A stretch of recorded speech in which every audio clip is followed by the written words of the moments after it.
മലയാളത്തിൽ ഏറ്റവും അധികം കോപ്പികൾ വിറ്റഴിച്ച നോവലുകളിൽ ഒന്നാണ് ആടുജീവിതം. 10 വർഷത്തോളം എടുത്ത് പൂർത്തിയാക്കിയ തിരക്കഥയും 7 വർഷത്തോളം നീണ്ടുനിന്ന ഷൂട്ടിനുമൊടുവിൽ ആടുജീവിതം വെള്ളിത്തിരയിലേക്ക് എത്തുകയാണ്. ബ്ലസ്സിയാണ് ചിത്രത്തിൻ്റെ സംവിധായകൻ. നജീബായി എത്തുന്നത് പൃഥ്വിരാജാണ്. ചിത്രത്തിനു വേണ്ടി പൃഥ്വി നടത്തിയ ട്രാൻസ്ഫോർമേഷൻ വലിയ ചർച്ചയായിരുന്നു. 30 കിലോയോളമാണ് ചിത്രത്തിനു വേണ്ടി പൃഥ്വി കുറച്ചത്. ഓസ്കാർ ജേതാവ് AR റഹ്മാനാണ് ചിത്രത്തിൻ്റെ സംഗീതം. സിനിമയുടെ ഓഡിയോ ലോഞ്ച് കഴിഞ്ഞ ദിവസം നടന്നിരുന്നു. നിരവധി താരങ്ങൾ ചടങ്ങിൽ പങ്കെടുത്തു. ചടങ്ങിനിടെ മോഹൻലാൽ പറഞ്ഞ വാക്കുകളാണ് സോഷ്യൽ മീഡിയയിൽ ഇപ്പോൾ ചർച്ച. ബ്ലസ്സിയുടെ 3 ചിത്രങ്ങളിൽ നായകനായത് മോഹൻലാലായിരുന്നു. തന്മാത്ര, ഭ്രമരം, പ്രണയം എന്നീ സിനിമകൾ താരത്തിൻ്റെ കരിയറിലെ മികച്ച സിനിമകളിൽ ഉൾപ്പെടുന്നതാണ്.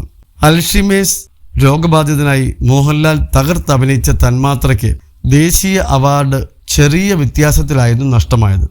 ഭ്രമരത്തിൽ തലകുത്തി നിർത്തിയതും തന്മാത്രയിൽ പൂർണ്ണ നഗ്നനായി അഭിനയിപ്പിച്ചതുപോലെയുമുള്ള കഷ്ടപ്പാടുകളെപ്പറ്റി എന്താണ് പറയാനുള്ളത് എന്ന ചോദ്യത്തിന് മോഹൻലാൽ രസകരമായ മറുപടിയാണ് നൽകിയത്.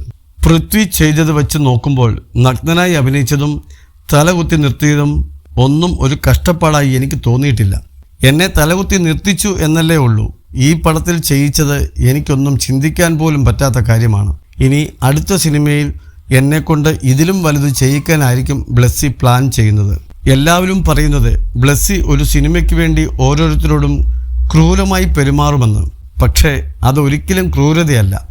ഒരു സംവിധായകൻ അയാളുടെ മനസ്സിൽ ആഗ്രഹിക്കുന്നത് സ്ക്രീനിൽ മാക്സിമം പെർഫെക്ഷനോടെ എത്തിക്കാൻ എടുക്കുന്ന എഫർട്ടുകളാണ് അതൊക്കെ.